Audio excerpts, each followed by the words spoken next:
That 1000% is the look of a man who has written a fan fiction about her. I know it. I know that deranged look well. He has. Howdy, hi, welcome. If you've never seen me before, my name is Laura Lee, and today I am going to be diving into the world of Cinderella remakes. This includes such icons as Drew Barrymore, Hilary Duff, Selena Gomez, and Lucy Hale, although this video is only going to cover the first 2 movies in that lineup. Obviously, I've been inspired by numerous creators, Mike's Mike, Uncarly, Quentin Reviews, Curtis Connor, the list goes on. But to my knowledge, I haven't seen any others talking about the Cinderella movies in this fashion. Not that I think that this is a completely unique or original concept, it absolutely isn't. I will say though that Caitlin McKillop did a video a few years back where she did brief little reviews of all the Cinderella movies ever made. Like truly, Cinderella is on there, okay? She got them all. And that's a great video, you should definitely watch it. But that's not what we're doing here today.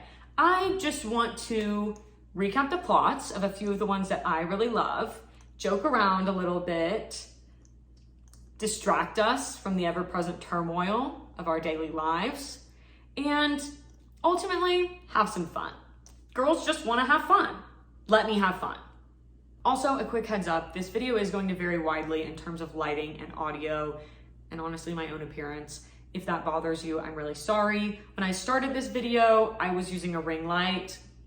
Let me rephrase, I was using a ring light incorrectly, and now I have a much more professional setup. Although my AC is still like incredibly loud from time to time, we're working on the audio side. We are. One thing that does stay consistent, unlike my production quality, is my discovery and constant references to the fact that Cinderella is the precursor to Serena van der Woodsen. What do they have in common? Glad you asked. They are both blonde and they both have to go. And those really are the 2 main components you need. Anyways, let's get into the fun of this. According to Wikipedia, the story of Rhodopis, told by the Greek geographer Strabo, is supposedly the earliest known Cinderella-esque story. And she's a Greek slave girl and she marries the king of Egypt. And that first story, they don't know the exact time period, but it has the BC and the BCE and all of that, and I don't know what those mean. I will be perfectly honest about that, and no one has ever asked me to know what they mean, except maybe in high school, and I probably did then, but I definitely don't now. So it was a long time ago. And then there was an Italian version in the 1600s, and then there was a French version also in the 1600s by Charles Perrault, which is basically the one that we know now. And it was also published by the Brothers Grimm in Grimm's Fairy Tales, which I'm sure we all know about. And if you don't, this is not where you'll be learning about it. But it's interesting stuff, lots of fairy tales. And since that is the extent of the history lesson that I'll be giving you today, let's get into the movies, and I will let future me take over. This was made in 1998. I discussed it briefly in my 17 magazine video. Let's get into Ever After, a Cinderella story starring Drew Barrymore. And we're starting with the Brothers Grimm. Remember them from the history portion? Which was admittedly measly and pathetic, but still, pop quiz girls. Hope you remembered them because here they are. So they arrive at this rich lady's palace who has summoned them there for we don't know what reason. But it turns out she's a fan. I wish I could just summon my faves to my house. I need that kind of money for that reason alone. I mean, lots of other things that I need money for as well. But right now, forefront of mind, that reason alone. So that I can get my favorites to come to my house and hang out with me, and I can be a fangirl, and nobody can say boo about it because I'm rich. I'm wealthy. What are you gonna do about it? I'm pretty sure that's the way the world works. I mean, check on it and get back to me, but that's what I've seen so far. Anyways, she loves all of their stories except Cinderella's, which she found disturbing. And they're like, well, some say that Perrault's version is wrong. Who knows? They also mention that some people claim that her slippers were made of fur and not glass. Were they these? Yes, the rumors are true. I'm Cinderella and Bearpaw is my fairy godmother. Love these babies.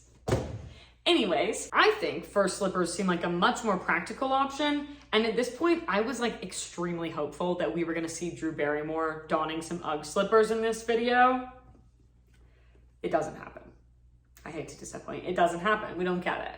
Back to the story. They point out the rich lady's gorgeous painting, which she claims is of Danielle de Barbarac, even though it's the spitting image of Drew Barrymore. Weird. And then she also pulls out the glass slipper of Danielle, which is not actually made of glass, thank God. And it's actually kind of cute. Like, I'd wear that. I would. So the Grand Dame, that's the rich lady's name. I had to turn on the subtitles to figure that out. But we do now know she is the Grand Dame, and she is about to tell us the real story of Cinderella. And I just love it. I love it when a woman corrects a man. There's just something so scrumptious about it. Just, The first thing we learn is that Danielle, played by Drew Barrymore, of course, Danielle loves her papa. She just loves him. And she's like 6 to 8 range. I don't know. It's really hard for me to tell how old kids are, but she's a child. That's all we need to know. And she's getting dressed and ready because her stepmother and stepsisters are about to arrive. And her stepmother in this movie, she's not just any stepmommy, okay? She is a baroness. She is Baroness Rodmilla de Ghent. We're going to learn a little bit more about Danielle, though, before Rodmilla arrives. First of all, she has her best friend, Gustav. And Gustav is basically there to facilitate the conversation that Danielle is not like other girls. She likes to play in the dirt. She likes to eat messy. I feel like that's all kids, but we move ahead. And second, she is living on a big ass estate. All the servants, all the cooks. I mean, she's good friends with them, but girl has everything. So the Baroness Rodmilla de Ghent and her stepsisters Marguerite and Jacqueline arrive. Cute names, except Rodmilla. I mean, that's a tough one for sure. Sorry, girl. And Danielle shows up to meet them completely drenched in mud because, fill in the blanks, she's not like other girls. Her dad gets her a book called Utopia, and then he tells her that he has to leave for a business trip or something in the next couple of days. And when he leaves them, she goes to run off to say goodbye to him at the gate, but he has a heart attack on his horse, falls off, and perishes. The man's deceased. The stepmom is also there when this incident occurs, and she's weeping, she's crying, but she's also screaming, please, you can't leave me here. So we kind of know why she's really upset. Although I am not going to blame her for that one at all. It is totally reasonable. She moved her entire life to marry this man, and now she has no husband, no source of income, and another child to take care of.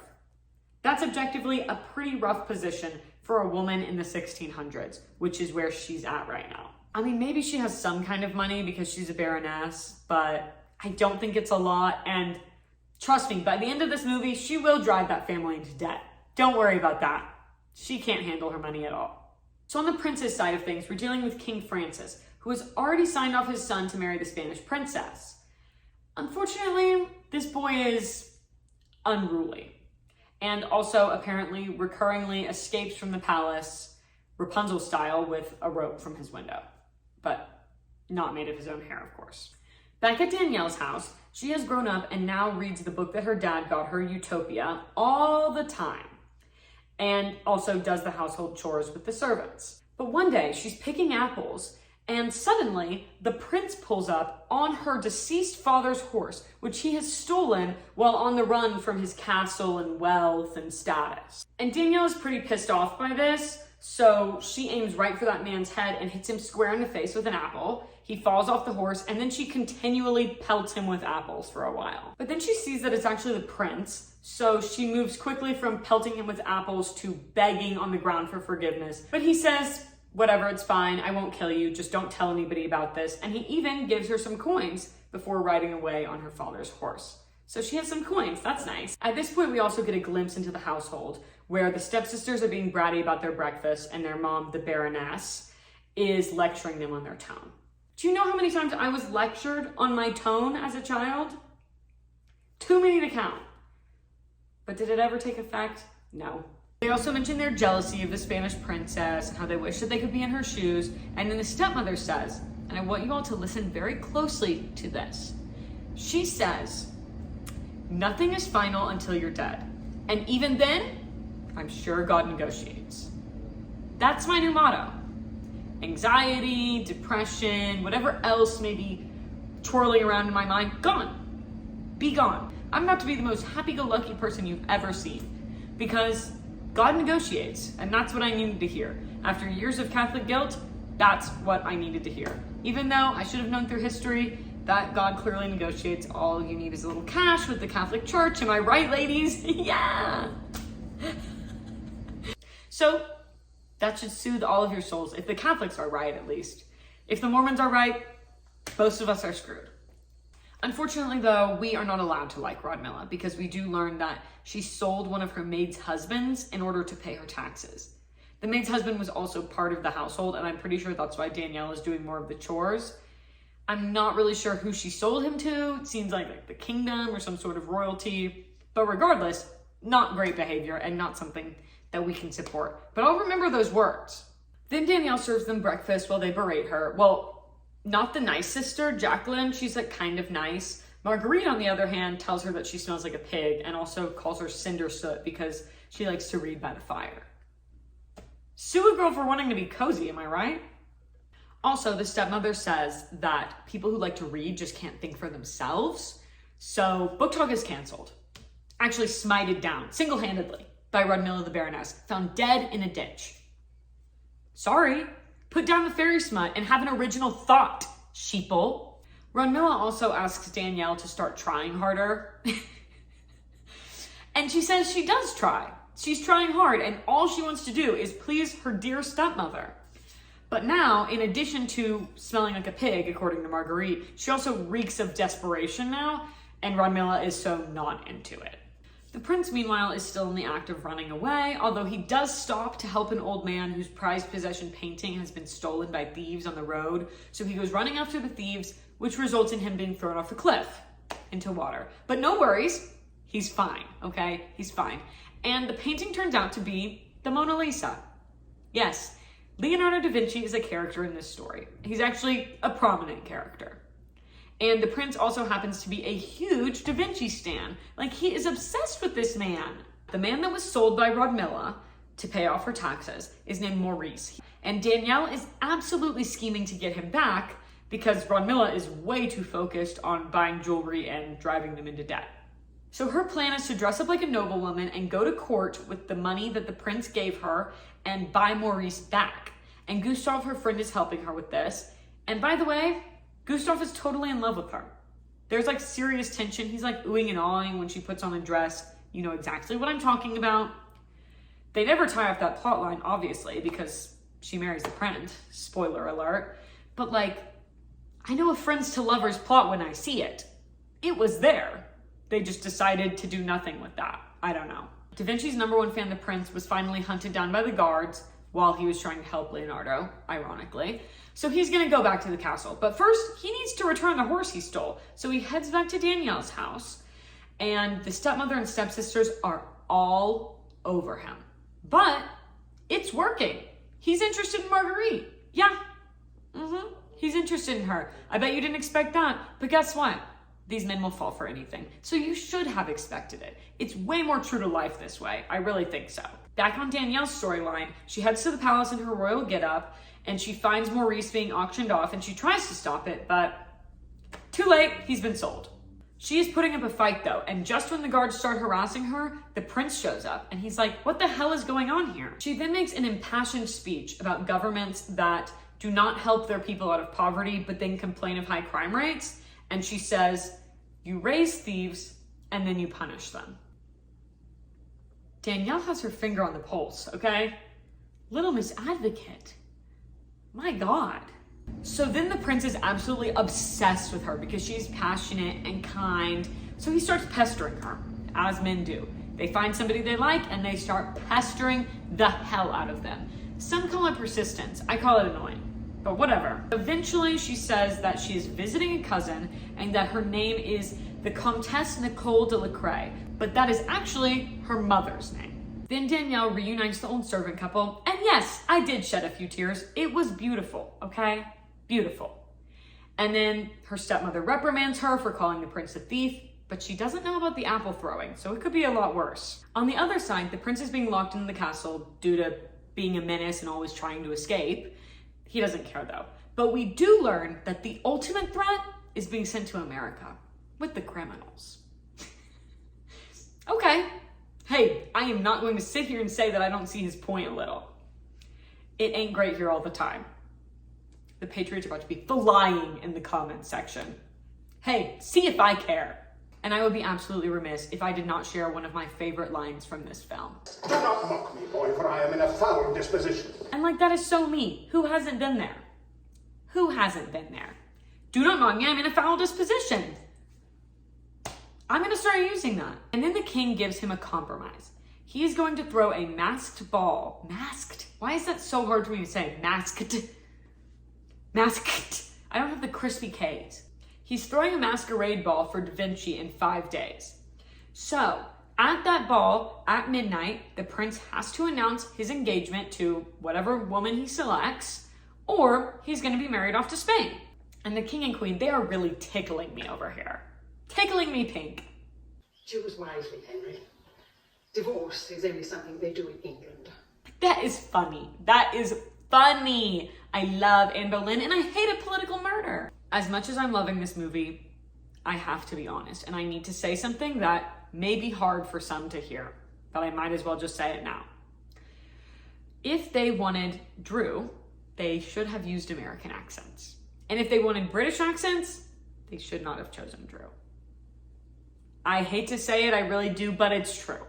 Sorry. So the stepfamily is getting ready for the ball. They are body shaming one of the sisters, and the other sister is scheming with her mother to steal Danielle's future wedding gown that was preserved for her. It was her deceased mother's.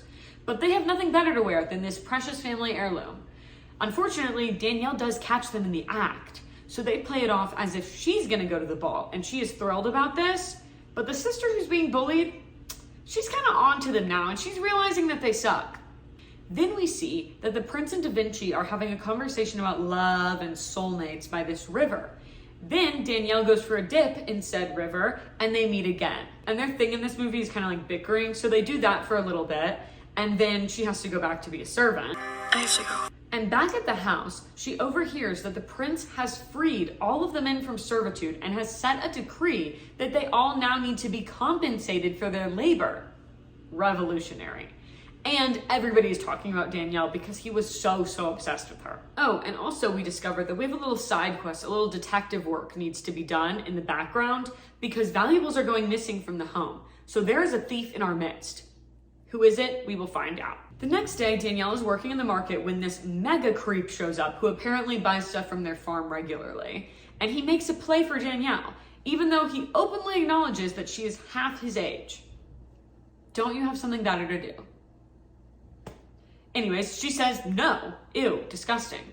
Meanwhile, the prince is playing tennis with some other rich kid. Lots of women are watching, but stepsister Marguerite has really caught his attention. So after the match, they go walking in the market and they're flirting, and she brings him over to where her servants are working at the family farm stand.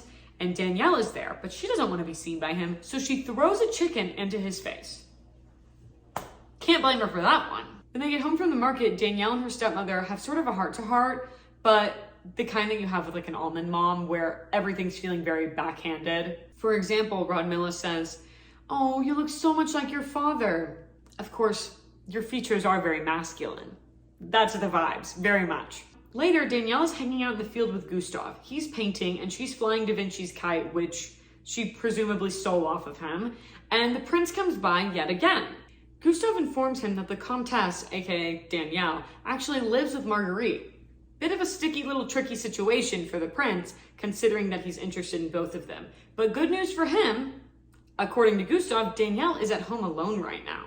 And so he could two-time them successfully if he wanted to. So he heads over there, Danielle dresses up again to look like she's royal, and he invites her to go to a library with him, which she accepts. While they're there, they chat about her memories of her father, and he starts crying about how nobody is passionate like she is. During this time, the stepfamily is at church, hence why Danielle was at home alone, and they are hatching a plot with this creep who is obsessed with the stepmom and also works at the palace. So he has stolen the queen's necklace, gave it to Rodmilla, and then after church, they pretend like the queen dropped it and Marguerite returns it to her. This works and makes the queen think that Marguerite is really sweet and nice, even though she's obviously not, and she invites her and the stepmother to hang out the next day. When they return from church, Danielle still isn't back from her jaunt with the prince. and it's actually going to be taking a while because their carriage broke down. She convinces him to keep going to the house on foot, but while she's goofing off doing something, I don't remember what, he is attacked by a gang of thieves. The prince does fight them for a bit, but then Danielle bargains with them to let her go and take anything that she can carry. So she picks that little prince up, she swings him right on over her shoulder, and she heads on home with him. I loved it. I loved every second of that. Then they go to some bar that looks like it's been carved out of the side of a cave, and they chitter and chatter and also kiss, and then they head back home and they make plans to meet up the next day. The prince wakes up the next morning with all of these grand ideas. He's gonna found universities and he's gonna work towards equality in the land. Danielle, on the other hand, wakes up with a serious jolt into reality because her stepmother and stepsisters are super angry at her. She didn't wake up in time to make them breakfast. How dare she? And also, they're trying on her mother's gown again, so Danielle is livid. But then Marguerite crosses the line and she makes a comment about how Danielle's mother is deceased. Like your mom's dead, it's hilarious. It's not. It wasn't funny when Draco Malfoy was doing it. It's not funny now, even though technically Marguerite said it before Draco Malfoy. Regardless, not cool, not fun. And Danielle's fed up. So she does what I did, age 3, when a boy was pestering my sister. She slugged her square in the face. Hell yeah, Danielle! In the fight that ensues, Danielle manages to grab back her mother's slippers, the famous Cinderella slippers. But then Marguerite dangles the book that her father gave her at the beginning of the movie, which is her prized possession, dangles it over the fire, threatening to burn it unless she gives back her mother's shoes so that they can complete the look. And so Danielle relents and gives back her mom's shoes, but they drop it in the fire anyways. Heartbreaking. And then they also viciously whip her. It was a hard and shocking watch, okay? Because of this absolutely appalling behavior though, the nicer sister Jacqueline is 100% on Danielle's side now. That same day, the stepmother and Marguerite go to have lunch with the queen. And she brings up the Comtesse, who the prince is absolutely obsessed with, but nobody seems to know her. Since Danielle used her mother's name though, Rodmilla is real quick to connect the dots on this. But she just says, yeah, we know her and she's staying with us. Cool, calm, collected. The same cannot be said for Marguerite because when she figures out what's going on, she throws a huge hissy fit in front of the queen. While they're doing that, Danielle goes to meet up with Prince Henry, and her intention is to tell him the truth, but then he says he wants to marry her, so she just doesn't tell him. But she does run away crying after they smooch. When she gets home, Rodmilla is furious because she knows everything now. But Danielle is still being really sassy and is so fed up with them, especially when she finds out that the thief in the house has taken her mother's gown and shoes. It's a catastrophe. And they lock her in the cellar about it. At the palace, the queen shares with Prince Henry that Rodmilla told her that his true love engaged and also on her way back to Belgium, which thoroughly stuns him until he realizes that she was trying to break up with him earlier. Cut to, the ball is beginning at the palace and it looks gorgeous. Meanwhile, Gustav and the servants have a plan to get Danielle to that ball. Step 1, Gustav finds Da Vinci, brings him back to their house, and he lets Danielle out of the cellar using physics or something. I don't know.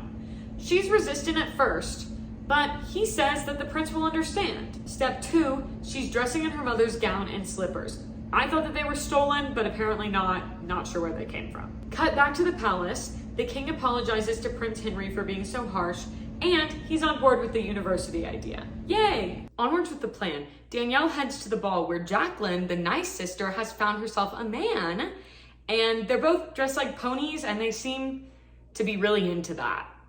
And I'm not gonna look any further into that because I don't want to. I really don't want to. And Prince Henry is about to announce his engagement to, I think, Marguerite, but it's anybody's guess really because he doesn't get to do it since Danielle shows up looking so pretty with like the glitter and her wings. It's stunning. It was all over Tumblr back in the day. Yes, I was there. I'm a veteran. Show respect for your veterans by liking, subscribing, commenting. I'm sure it's all over Fairy Core TikTok now, but I have like a full body panic response to that app now.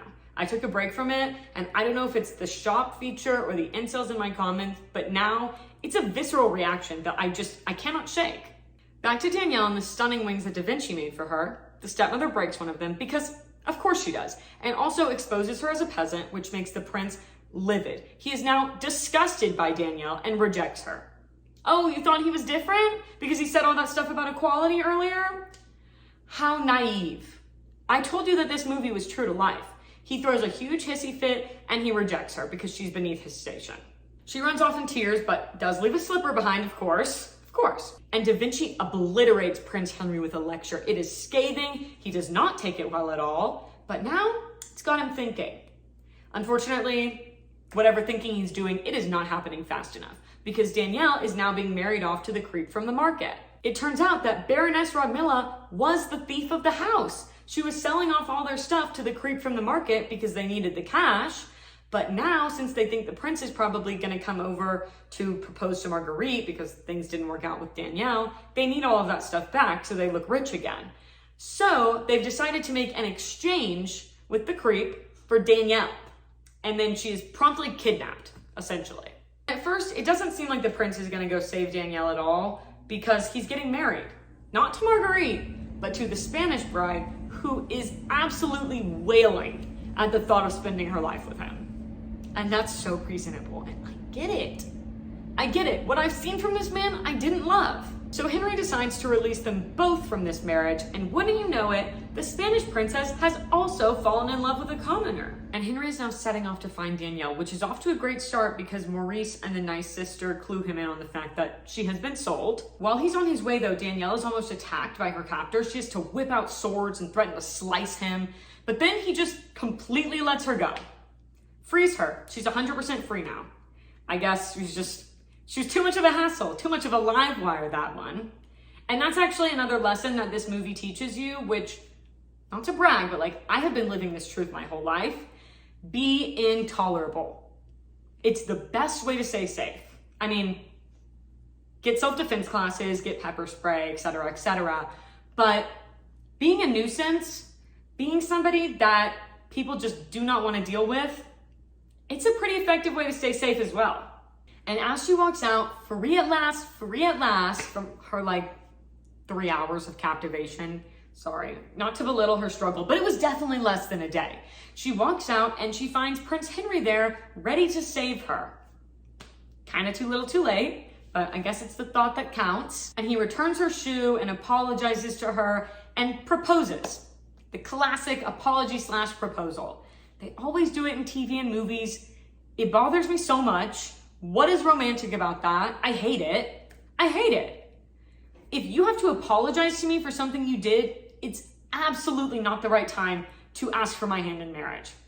It's just not. Back at the stepfamily's house, Jacqueline, she's got some stuff going on, and she plays it off like the prince indicated that he wants to marry Marguerite. So everyone is very thrilled for rotten sister Marguerite.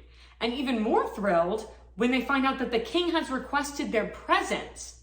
But get this, Jacqueline, she's got a man now. That guy from the ball who was like kind of into pony play, they're totally in love, and he is the king's right-hand man. So they are cooking up a scheme together, and here's how it unfolds.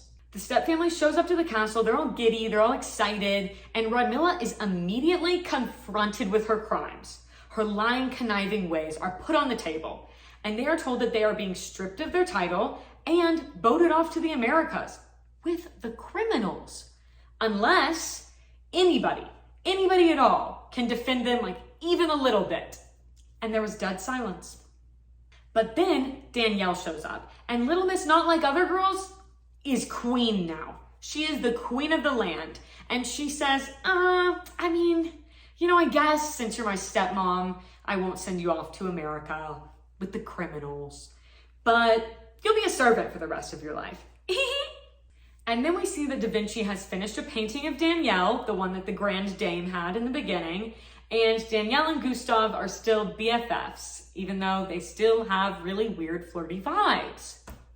I don't know, watch the movie and tell me if you see it too, because, maybe I'm just insane. It's definitely possible, but I am seeing it. Anyways, that's the end of the movie. Now equipped with my Alani, which used to be my MO. Used to have the Alanis all the time. You may see them in past videos. What happened with that was that I have acid reflux and anxiety, and it turns out that caffeine exacerbates those things, yes. So I did have to give it up, but I've also chosen at this time to give in. Nothing wrong with that, because it just tastes delicious. Does Alani sponsor me? Absolutely not. You know they don't. I'm kind of like Cinderella in that way. I'm just kind of a lowly girl. They're not going to sponsor me, and that's fine. So we're moving swiftly along to 2004's A Cinderella Story, starring Hilary Duff, and I bet you'll never guess what happens in this story. It's not that good of a joke, but hey, someone had to make it. We start this movie off strong with Hilary Duff doing some voiceover about her childhood memories. But to me growing up, that valley was my kingdom. I was the luckiest girl in the world. My dad owned the coolest diner and I loved hanging out there. Diet was a 4-letter word here. What do you mean by that, girl? Diet has always been a 4-letter word. I thought on that a little longer and I'm pretty sure that she means that it's like a curse word. You're not supposed to say it. I wouldn't know because I was allowed to cuss as a child. Yes, I was that child that the other parents hated. Hey, no shame there. That's not on me. Anyways, plot-wise, her mother is deceased. Of course, because it's Cinderella. And that's also probably why we all thought, or maybe just me, thought that it was a Disney movie. Because prerequisite of Disney, yes, one of your family members has to be sick or deceased. That's just something that you have to have. It's an essential component. But then her dad meets Jennifer Coolidge, whose name is actually Fiona, but who I will probably continue to refer to as Jennifer Coolidge. They get married and then she gets her ugly stepsisters. Why the hell do they make it out like Jennifer Coolidge is a gold digger? He owns a diner. That is not plastic surgery money. I don't know where she got the plastic surgery money. Who is to say? But it wasn't from the diner, I can tell you that much. In her monologue, she also mentions this quote that's really important to her and her dad, and will be important later. Never let the fear of striking out keep you from playing the game. Because she's a tomboy and she plays baseball or something as a kid, I guess. She also really wants to go to Princeton because she believes that that's where princes and princesses go. And I guess she's looking to marry into royalty. While the judgment on Jen Cool. Just kidding. It's just her dad's joke, I guess. I don't know. So one night her dad is reading her fairy tales out of this big fairy tale book and he says, there's important stuff you'll need in here for later. Something like that. And that's something that we also need to remember along with that baseball quote. And at that moment, right after he says that, an earthquake hits. And it's catastrophic. And her father passes away, presumably trying to save the stepmother, Jen Cool. And that's something that we're kind of supposed to be subconsciously bitter about, I think. But like, he went to save his wife. Is she not allowed to be saved? I support women. So her dad passed away, but he didn't have a will. So now the stepmother gets everything. And this is a reminder to write your will. Write it. I don't care how young you are. Write it, if nothing else, to spite those that you hate from beyond the grave. Let them know what you thought. Just a suggestion. Anyways, flash forward. We are in high school now, and the real show is about to begin. So in present day 2004, Sam is smart, humble, pretty, but nobody seems to notice, down to earth, responsible. I don't even know anything about fashion. Girl, that's who she is, okay? And she also works at her dad's diner because Fiona makes her. Fiona being her stepmother, aka Jen Cool. And her stepsisters are ditzy, goofy, clumsy, girly girls, negative connotation. And they're also the queens of matching outfits. Match that. You can't. You can't. But we are not supposed to like them because they're dumb wannabe mean girls. And then her stepmom, Jen Cool, has tons of plastic surgery and filler, and she's always dieting and cheating on her diet, specifically an all salmon diet. Yes. And she's demanding, ridiculous, dumb, mean mommy. But again, she's doing it in style, I have to say it. So we start off with the sisters fighting in the water during swim practice about who farted, and Jen Cool is sunbathing in a pink lace dress. That is so Lana Del Rey core of her, and I love it. And Sam asks if she can skip work at the diner because she has a huge test to study for today. Why are you waiting until the last minute? That is not very studious, smart girl of you. It is, however, exactly like me in high school, so I can't really argue with it. Anyways, Fiona says no, because Sam doesn't need school, obviously, because the point of school, to get a job. And guess what Sam already has? a job at the diner. So poor Sam is doomed to fail her test. And to be clear, she is the only one in this family that works at the diner because she's Cinderella. The other girls don't have to do that, duh. They also have a hilarious moment where Hilary Duff is in this like rough and edgy ensemble running through the lawn to turn off the sprinkler because they're in the middle of a drought in California. But Fiona, aka Jen Cool, says, the environment couldn't care less. The sprinklers stay on. Why? Because in her words, droughts are for poor people. And actually, she didn't lie. Look around at those lawns, people, okay? Lawns are the biggest example of conspicuous consumption that you will see. Sociology slay from Jen Cool, even though she is the villain. So we do indeed hate Fiona because she looks down on the poor. Also, please don't clip those last parts out of context. Please don't do that. Also, Sam drives an old car, which I don't know anything about cars, but I think it looks pretty nice. We're not supposed to think that though. We're supposed to be like, ew, poor girl, old car, ow, so disgusting. But let's all be clear, it looks pretty cool, at least to me it does. So we get to the diner where Sam is being forced to work, and we find out that their beef, it's not grade A, okay? There may be some health concerns at this establishment. It's maybe not somewhere that I would want to eat. Actually, does it matter if it's not grade A beef? I really don't know. Comment what grades of beef you can eat. I would love to know. So this diner is like mom and pop. Everyone's a big family. Rhonda is like her mother figure. She worries about her. She lets Sam get off her shift so that she can study for her big test. She's so sweet and nice to her. So once Sam gets off her shift, thanks to Rhonda, she goes and picks up her BFF Carter, who is a theater nerd and a method actor, and he is currently getting into character for a role called Snoop Dizzle, which she very wisely tells him to ditch, thank God, and then we enter high school. Please brace yourselves for any flashbacks that may ensue, okay? Because I had some. And right off the bat, we meet the best character in this movie. She's 2000s emo, edgy girl, radio announcer, and I love her. I love her, and that's probably because we learn nothing about her, so it's really easy to love her, but she is just giving the best messages into that radio. I needed her in high school. I wish I was her in high school. Needless to say, I have a lot of feelings directed at this particular sweet girl. So back to Sam. They pull up in her Disgusto Barfo car. They're looking for a parking spot, only to be intercepted by the cool girls. They're the coolest girls in school. They've got this cute, shiny car. They have preppy, adorable clothing. I'll admit it, I love their clothing. Hey, they're popular for a reason. It must be their clothes. It's not their personality. And they also do the worst parking job that you've ever seen. That's something that me and the mean girl have in common. We're hot and we are really bad at parking. That's just something that is the facts of our lives. That's not something that you can make fun of me for. But plot twist, BFF Carter actually is crushing extremely hard on Queen Bee Shelby, and he's making up little high school boy delusions in his head that she wants him. Yes, that 1000% is the look of a man who has written a fan fiction about her. I know it. I know that deranged look well. He has. Hey, I've had it on my own face. Alex Turner, I'm screaming into the void. But he did, and I know it. We continue our parking lot saga with Sam and Carter being cut off again by the jocks. And we get to meet the coolest boy in town, Austin Ames, who is also hot, smart, humble guy. And these boys are driving a G-Wagon, which I believe is Austin's car. Let me refer you to the fact that his dad owns a car wash. Once again, his mother must be loaded because there's no way that that car wash is turning such a profit that he can afford a G-Wagon. There's just no way.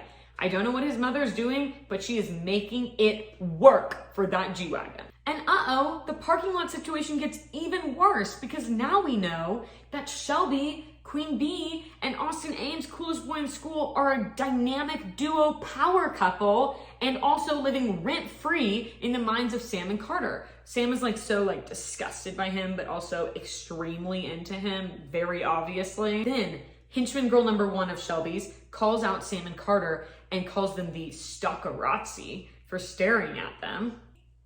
That is 2000s filmmaking at its finest, and I'm eating that fine dining up. And they also make fun of her for working at a diner. Austin, he does nothing about this because he's a coward. That's the personality trait that I left out before to throw in as a little surprise for now. And it might be his biggest personality trait. He's a huge coward. Throughout the story, also, we will be seeing that the quirky, silly, dumb sisters really want to be friends with Shelby and be popular, even though she wants nothing to do with them. And that's just to remind us all that they are lame, they are desperate, and they are shallow. But again, great style. Upon entering the school, we also meet Howard from The Big Bang Theory. Millennials scream and shout, whoop whoop. Don't know what his name is in this film. It's not important because you'll never see him again. And he's a huge geek in this too. And he's also in love with Sam. And they comment that he is not living in the real world. And then Sam says, sometimes fantasy is better than reality. Someone is on Book Talk. Sam is on Book Talk. I just know that girl is getting home from school after a long day of being bullied. She's popping open a Qatar and she is reading her little heart out, and I do not blame her one bit. I'm doing the same thing. I'm just not getting bullied in high school because I'm 24 years old. And then we get an iconic text message shot of Sam texting her real crush.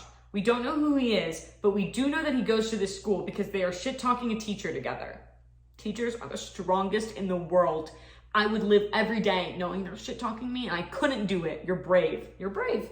From that text message shot, the most important part, the most important takeaway, laugh out loud. So this guy that she's IMing with, he wants to meet her, okay? And I have seen many movies about predators that start this exact same way, so I would urge her not to do it. However, she's not worried about stranger danger. She's worried about him judging her. And then we find out that the boy on the other side of these IMs, it's not a predator. It's Austin Ames. Cool boy Austin Ames, going by Nomad609. What in the hell does that mean? We don't know. At least her username, Princeton Girl something, actually makes sense. She wants to go to Princeton. What is your excuse? In what way are you a nomad? Describe, explain. So they're messaging, blah, blah, blah, blah, blah. She mentions cool kids who can't get over themselves. He doesn't understand that that's a reference to him. And then she's like, ever feel like you don't belong? And he gives the most angsty boy response he possibly could and says, I could stand in a sea full of people and still feel all alone. But then I think of you. Right. They are both the embodiment of the tucking your hair behind your ears. Did Debbie Ryan do it first? No, but she did it best. They also chat about what if they've ever met? They have. What if she's a dude catfishing him? She's not, but hey, shout out to those who were catfished in middle school.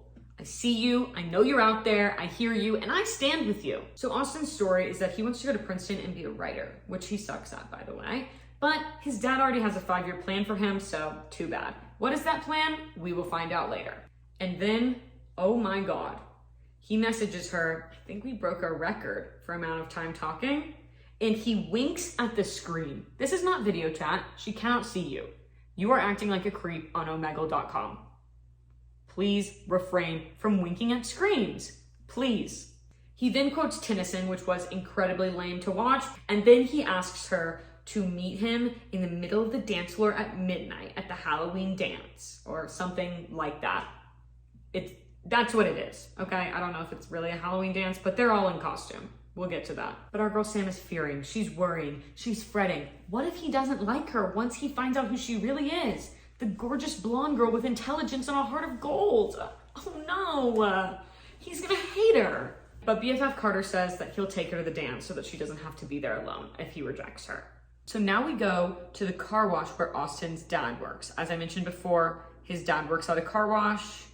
Mentioned it 2 seconds ago, mentioned it again now, mentioned it earlier. He works at a car wash. Do you have that yet? Okay, so at the car wash, we learn Austin's 5-year plan that his dad has set up for him. It goes as follows. He's going to go to USC on a football scholarship. Yes, I could make an admissions scandal joke right now. I could do that. But the other night I had a nightmare that Olivia Jade stole my boyfriend, and I really don't want to summon anything, so I'm going to refrain from that. And then part 2 of this plan is that after he graduates, he comes back to the Valley and manages his dad's car wash. He is a Nepo baby, a car wash Nepo baby. But right now in present day 2004, where we are in the story, he's just a mere employee at his dad's car wash. Although he's probably making an exorbitant amount more than any of the other employees because again, Nepo baby. And again, G-Wagon, where did he get that from? So many questions. Anyways, so he goes up to Sam, who has brought her disgusting car to the car wash. and he tells her that she needs a wax, which she thinks is referring to herself needing a wax rather than her car. And then who pulls up? Both of her stepsisters in their matching VW Bugs. I mean, it's just too cute. I don't know when we decided that Bugs weren't cool anymore. I still think they're very cute. I'm still very much on that train. People are literally punching each other when they see your car. It couldn't get better. It just couldn't get better. I really just think there's simply not enough punch buggying around anymore due to the lack of bugs in circulation, and we need to put more in, and maybe I'm the person who needs to get that started. Maybe I need to buy a Volkswagen Bug. Anyways, they have purposefully dirtied their cars, like they went mudding or off-roading or something, just so that Austin Ames would wash their car for them, which is actually not what's going to happen because a machine does that. If anyone else is familiar, you like drive through the machine, it washes your car for you. I've only gotten like one car wash ever, but I know that that exists. They don't yet. They'll realize that in a second. But before then, Sam has to go up and confront them about it, about their nefarious intentions of the car wash to get Austin to talk to them. And I just don't understand why they need to be confronted about that. They can do whatever they want. If they want to make their car dirty to flirt with a cute guy, hey, let them do that. Let them do it. And when Sam asks where their stepmother is, the girls say that she is at home baking. Jen Cool in the tanning bed with the goggles on. So Sam goes home to ask Jen Cool if she can go to this dance. And while the tanning goggles remain on while she says this, she tells her absolutely not, because once again, get up off your ass and work. You need to be working. And then Sam goes on a rant about how she's a straight A student and she works all the time and she's such a good girl and why can't she do this?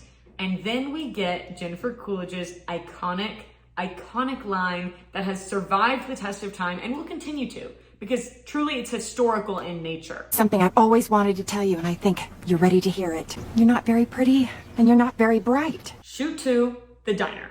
Sam is working. Jennifer Coolidge is looking amazing, but we hate her, remember? It's hard. I had to remind myself multiple times while watching this because she's just turning out look after look. She looks amazing, but she is the villain. She's taking the stepsisters to the Halloween dance and will be back at 12 p.m. sharp. Also in this scene, Rhonda is like big time back talking Jen Cool, who is technically her boss, but I think we're all gonna just write her a little pass on that one, a little permission slip to back talk her boss because she does deserve it. Absolutely, she deserves it. And it leads to the iconic line. I am a very appealing person. Right. Right. For prompting that line, I am forced by law, bound, to root for Rhonda for the rest of this movie. So at that point, Jennifer Coolidge and the girls leave to go to the Halloween party. And who walks into the diner next? The cool kids. Not just Austin Ames. Not just our heartthrob. No. He has his girlfriend in tow, Shelby, Miss Queen Bee, as well as her minions and his minions. And of course, Sam is assigned their table and now has to wait on them. Then we get a really obnoxious joke about unhealthy eating and dieting and all that BS that women are roped into by the patriarchy. The way that these men act like they want a girl who like doesn't care about dieting and will eat junk food and eats whatever she wants, but then also can never gain weight. I could tear you limb from limb. I really could, and I want to. Men of the world who are behaving like that, I want to. Let me let you know. That's a shout out. Recovering from my little fit of rage there, which was fully justified, by the way, Shelby then asks Sam if they have anything at the restaurant that is low fat, carb free, and 0 calories. To which Sam replies, water.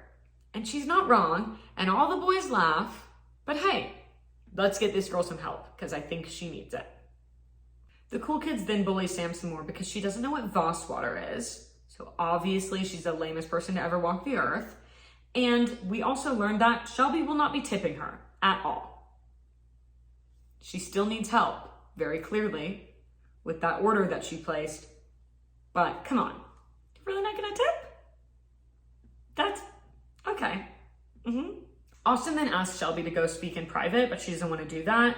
So that prompts him to break up with her in front of all of their friends. But the good news is she doesn't accept it. Does not accept the breakup, no. She says no. And also that he's having a mental breakdown. But once again, I'm pretty sure she's the one who needs help. Please help this girl. And also help her to learn to tip. Then the cool kids leave and BFF Carter shows up. He's dressed like Zorro and he is ready to take them to the Halloween dance. Problem being, Sam is not allowed to go. Yikes. We get some weird off-color jokes, but they do end up convincing her to go to the dance and meet her true love. Hey, you're 16, so probably not, but I say, although I did meet my boyfriend when I was 16. Right. I never said that it was realistic though, and it isn't. Realistically, not your true love. So, while they have managed to convince her to ditch her responsibilities, we still have the problem that she doesn't have a costume. Why doesn't she have a costume? I couldn't tell you. She thought she was going to this dance for a while. Why did she not buy one then? Why doesn't she have like any random costume parts in her closet at all? I cannot be the only one who has like a pair of bunny ears just in case. You never know what's going to come up, but apparently she doesn't. The upside of this problem is that we get an amazing 2000s try-on montage. I mean, the joy that those bring me, it's maybe troubling, but it's unmatched for sure. However, none of the outfits work until Rhonda sees a singular white masquerade mask in the display case, but there's no outfit to go with it. No worries, she has an idea. She has the costume at home, and guess what that costume is? It's her wedding dress. A dress which she intended to wear walking down the aisle to legally marry someone, and likely paid thousands of dollars for. She is now going to be lending to a 16-year-old to wear to a high school party. Does that make sense? Okay. We get to the high school dance, which again, she is wearing a wedding dress too. And we find out that they are going to have a king and queen at this dance based on their costumes. And we'll get back to that in a minute. Of course, when Sam turns up at the dance, everyone stops and looks at her as she walks down the stairs, probably because she arrived late and is wearing a wedding gown. But I digress. The cool boys are dressed as Three Musketeers. The cool girls are dressed as angels. BFF Carter is dressed as Zorro. Austin Ames is dressed as Prince Charming. And again, Sam is wearing a wedding dress. So Sam then goes under the disco ball where she's supposed to meet her true love. And who shows up but Howard from Big Bang Theory? Yes, I lied earlier when I said you would never see him again. I forgot, okay? But Sam thinks that he's Nomad 609. We obviously know that is not the case. While I'm pretty sure that Howard was only included in this scene as a joke, it does poke a glaring hole in the entire plot because he recognizes that it's Sam. Because she's only wearing a tiny masquerade mask, he obviously knows it's her. And yet, nobody else at the dance can place her. Nobody else knows who she is, including Austin, who saw her not 2 hours ago. And he doesn't know who she is? Anyways, she finally meets him and she's like, is that perhaps my bully? I absolutely don't want to hang out with you. Actually, no interest. That really sets him back in his journey. But somehow he convinces her to talk to him and say that he's just not like the other guys and this isn't who he really is. It's a mask. And he broke up with Shelby and he's just so tortured. It's just so hard to be popular. He also quotes his own poetry. I have to make that note. I could barely stand it, so I did not write any of it in and I refuse to repeat it. It was incredibly uncomfortable. But he does quote his own poetry.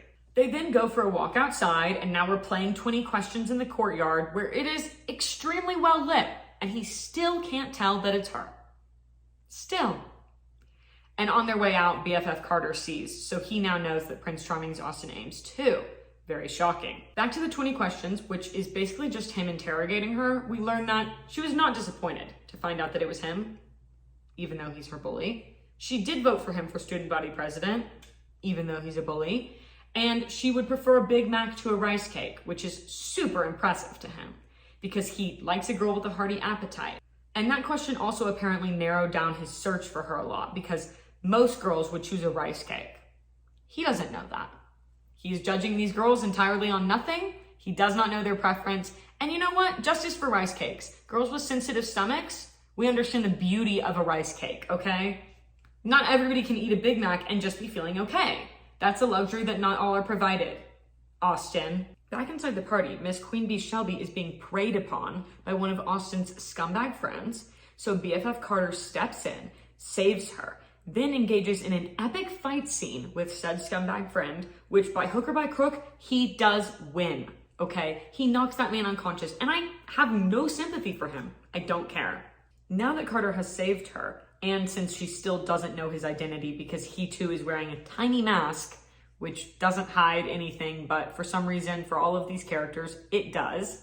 She then whispers something seductive in his ear, we don't know what, and then they start making out. Back outside, Sam and Austin are dancing in the gazebo where a rogue band has shown up, of course, and also a Lifehouse song is playing. Of course, those are both necessities and legal requirements for movies of this era. A 2000s period piece, shall we say. The period being the 2000s, yes. He tries to take off her mask, but she says no, so then he interrogates her more and asks if he's ever seen her, and she said, maybe you were looking, but not seeing.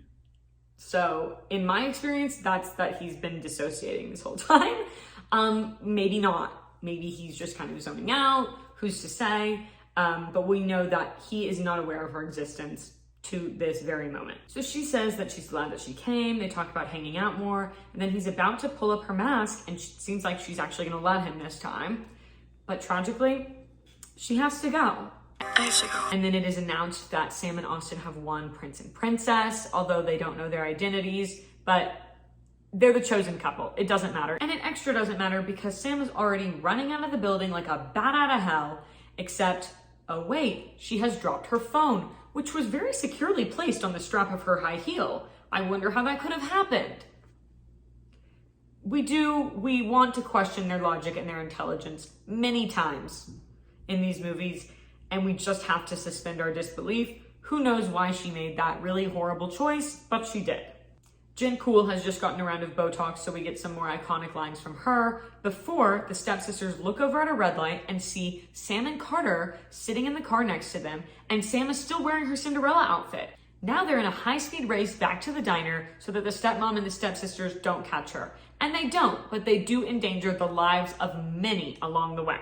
Once her stepfamily makes it back to the diner in one piece, by a miracle, given the way that they were driving, they find that Sam is there and seems to be working, and the twins are extremely confused.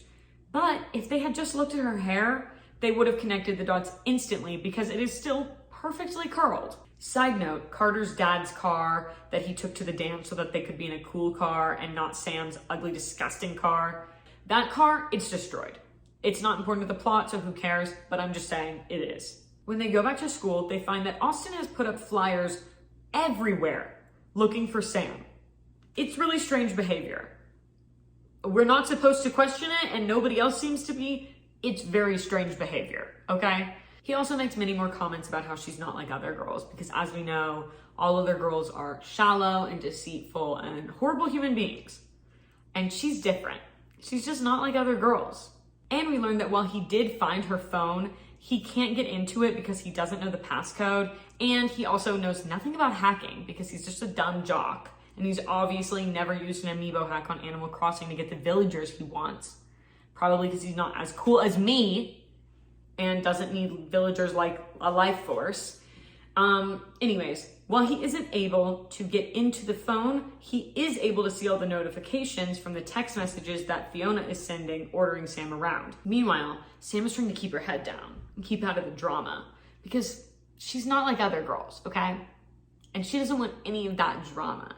Except the way that she's keeping her head down is by literally keeping her head down and also just behaving in a really odd manner, which I think is drawing more attention to her actually. But of course, we know that in this world, she is such a loser that nobody would even look twice at her, so that apparently is not an issue. Carter is pushing her to tell Austin, and she makes a deal with him that if he tells Shelby that it was him, she'll tell Austin that it was her. And again, they were wearing the tiniest masks. How are they not being recognized? How?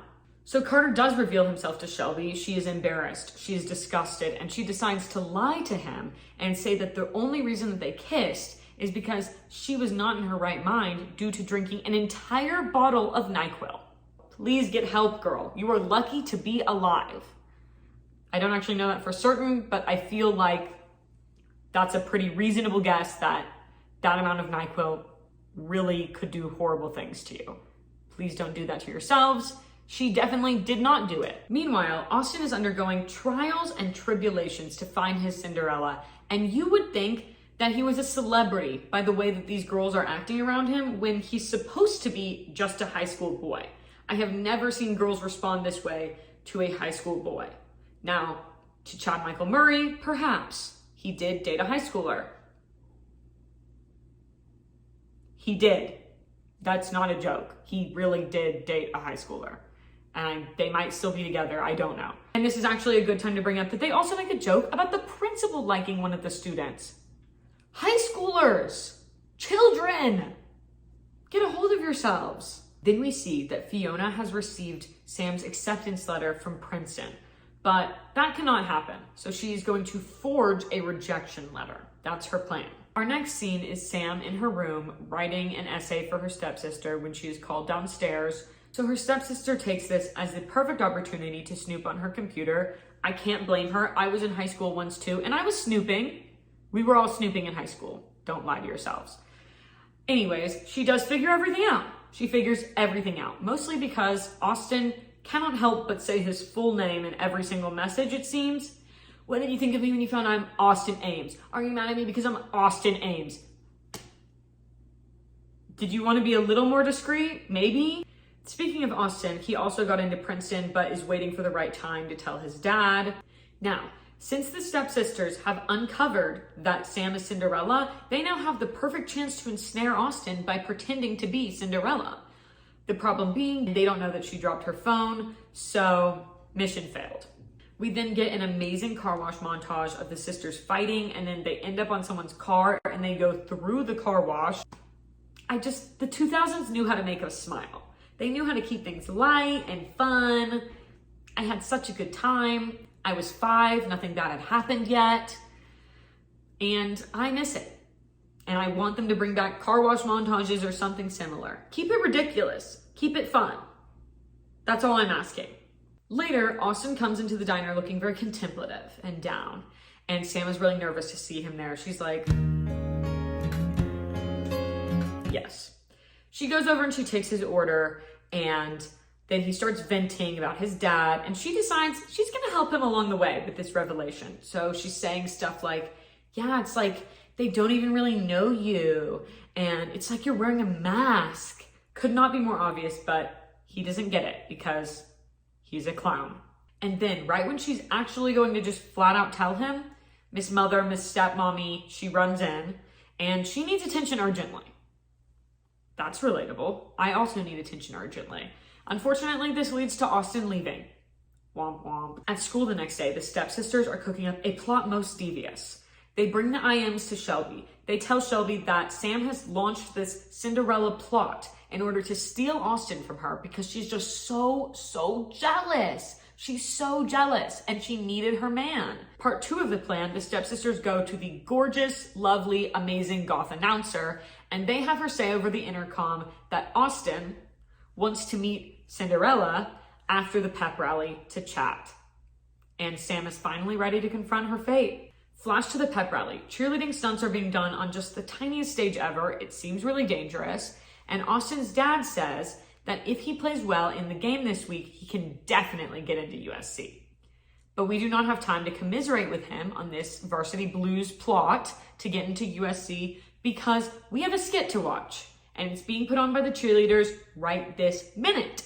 It's just a mean little retelling of everything that has happened thus far in the story from Shelby's perspective, of course, and that includes exposing their private messages. So now Austin's dad knows that he doesn't want to go to Princeton, and everyone else knows that Sam has never had her first kiss. These girls are inciting World War III, and their one and only mission is to destroy Diner Girl. Diner Girl is Sam, Sam is Diner Girl. I don't know if I ever referred to her as that before, but maybe I just didn't want to degrade her. Probably more likely I just forgot about it, but they do call her Diner Girl. So as you can imagine, she leaves, she goes home, she cries, and then Stepmommy comes in. She's serving looks, and she's serving Princeton rejection letters. Order up, Diner Girl. Weirdly, this fake rejection letter from her dream school only upsets her further, and the stepmother's only consolation prize is that she can work for the rest of her life for minimum wage. Yay! So moist. Now Sam is going through her old stuff. She's taking a walk down memory lane. She's remembering her dad. She picks up the fairy tale book that they were reading in the beginning. Aww. Then she throws it across the room because fairy tales suck. None of those are real because she can't be with Austin Ames. Ugh. Then she goes back to school where unfortunately she is still a huge loser. Meanwhile, Shelby is working on getting Austin back, but shockingly, he was not at all charmed by her trying to humiliate him and Sam in front of the whole school. It's strange, but we have to respect people's preferences. And unfortunately for her, he just isn't into being shamed. It sucks, but that's the reality. Austin is really brooding at this time. He wants to send Sam another chat, another IM, but he can't. He just can't. Why? We don't know. Who is to say? I don't know. At the diner after school, Rhonda gives Sam a little pep talk, and then the stepsisters storm in, and either by the strength of them slamming the door, or perhaps by the strength of their outfit choices all movie, they cause the guitar that was hanging on the wall to fall off and strip off the wallpaper to reveal a quote painted on the wall underneath. The same quote that Sam's dad told her at the beginning of the movie. Never let the fear of striking out keep you from playing the game. Sam sees that and she's back, baby. Her stepmother waltzes in directly after this to let us all know that she's going to get some more lipo. Very fun, and we support her choices. But she sees the wall and she is livid. And the stepsisters blame it on Sam. So now Sam has to pay for the wall and clean the pool tonight. But too bad for Jen Cool because Sam is sick of her shit. So she quits her job and she quits her family. And she is fully ready to move out and live with Rhonda, who is also quitting. Oh, and by the way, the rest of the staff, they're quitting too. This diner is in disarray. They even go so far as to make it seem like Rhonda is about to punch Jen Cool, to which she says, Not my face, it's much newer than the girls. Go for the girls! Your children are a human shield. And that's just life. Again, Jennifer Coolidge is just serving us over and over again in this movie. No wonder she owns a diner. Order up, here's some hot, fresh entertainment for everyone, and it's amazing. And I'll tip her, unlike Shelby. So now Sam is living with Rhonda, they have a really sweet heart-to-heart, and it really seems like Sam's quality of life is improving. So as long as she's kicking ass and taking names, she decides that she is gonna go to this damn football game and confront Austin in the locker room. There is so many men in this locker room. She is brave, so brave. But you know what she isn't? Safe. That many men in an enclosed space, and you're about to unleash on their golden boy? One of them is bound to have a screw loose. Let's be honest. But at least she has an audience for this next part because we are about to get the monologue of the century. Yeah, you heard me. The monologue of the century. What else were you thinking could fit in that category? Huh? No, you listen. You turned out to be exactly who I thought you were. I haven't ever been pretending to be somebody else. It's been me this whole time. And it was me who got hurt in front of everybody. And even though I have no family and no job and no money for college, it's you that I feel sorry for. I know that the guy that wrote those emails is somewhere inside of you, but I can't wait for him. Because waiting for you is like waiting for rain in this drought. Useless and disappointing. And then the football game starts and she's watching with sweet, sweet BFF Carter. On the field, Shelby is bragging to her friends about how her and Austin are definitely getting back together and it's so on, in her words. All right, girly, whatever you say. And Austin gets a pep talk from his dad, once again, about USC, which, once again, he doesn't want to do. But he's a coward, so he hasn't said anything yet. A montage begins of them playing football. Jimmy Eat World's Hear You Me is playing in the background. They start chanting Austin's name. Austin, Austin, Austin. Sam can't handle this. No, she can't handle this at all. And so, say it with me, everybody. She has to go. I have to go. Yes, Serena would be so pleased. As she's leaving, he's looking at her from the field longingly. His dad is screaming at him. The crowd is chanting his name. He doesn't care. He needs Miss Sam so bad. He runs off the field. He throws his helmet at the substitute quarterback. His dad says, "Son, you're throwing away your dream." And he famously replies, "No, Dad. Throwing away yours." And then he sprints into those damn bleachers. His dad's screaming at him. Shelby's screaming at him. The crowd is chanting his name. He's tunnel vision for Sam, and he must get to that woman. And he does. He catches her in time, and he kisses her. And then suddenly, a very CGI drop of rain falls onto them. It's raining. In a drought, of all things. It's raining. Flash to stepfamily's house. Sam is back to pack her shit and go, of course. She picks up the fairy tale book from her dad. She gives it a quick open. And what is in there? Her father's will. And it leaves her everything. Problem solved. It turns out that Jin Cool did know about this will. She was just choosing to keep that a secret because she wanted to, get plastic surgery, get Botox, gab with her friends, hang out at the mall, do a little shopping. And the will didn't exactly specify that. So that's all over for her now. So Sam finds her original Princeton acceptance letter. Yay. She sells her stepmother's car to pay for her college. And in a twist, Austin's dad has actually decided to be a good father and is now on board with Princeton as well. So they're going together. And Sam's next order of business is to restore her dad's diner to its former glory, which includes her stepmother and stepsisters working there, and Rhonda is their manager. Oh, how the tables have truly turned. I have to point out, though, that as great of a manager as I'm sure that Rhonda is, and as sweet as that vengeance may be, those three are terrible employees, like horrible, truly bad at their jobs. And I fear that the business may tank if they're allowed to continue in its employ. So I think that might be a business decision that Sam is facing in the future, but we don't need to get to that right now. And Mr. BFF Carter gets a happy ending too. He books a pimple cream commercial, becomes super famous, or like high school levels of famous, okay? But famous enough to get our amazing, gorgeous goth announcer girl to date him. So happy ending for her too. I'm thrilled. And Sam and Austin ride off into the sunset together to go to Princeton together, at least for now, which is what she says. At least for now. Hey, I'm only a freshman. And I love that ending because it shows some character growth. She has realized that Austin isn't too cool for her. In fact, he might be beneath her. And I suspect that there is a breakup in the future, at least fingers crossed, because that dude sucks. And there we have it. If you've gotten to this point, thank you so much for watching. I really appreciate it. Comment if you think that I should start auditioning in Hollywood after seeing me do Sam's locker room monologue. Subscribe if you'd like to see more of these videos. The next one will include Selena Gomez, Lucy Hale, and yes, Camila Cabello. I decided to add that in. And I'm regretting it already, but that's fine. We'll all have a laugh. And finally, like this video if you even like me a little bit. Or don't worry about it. No worries. See y'all soon.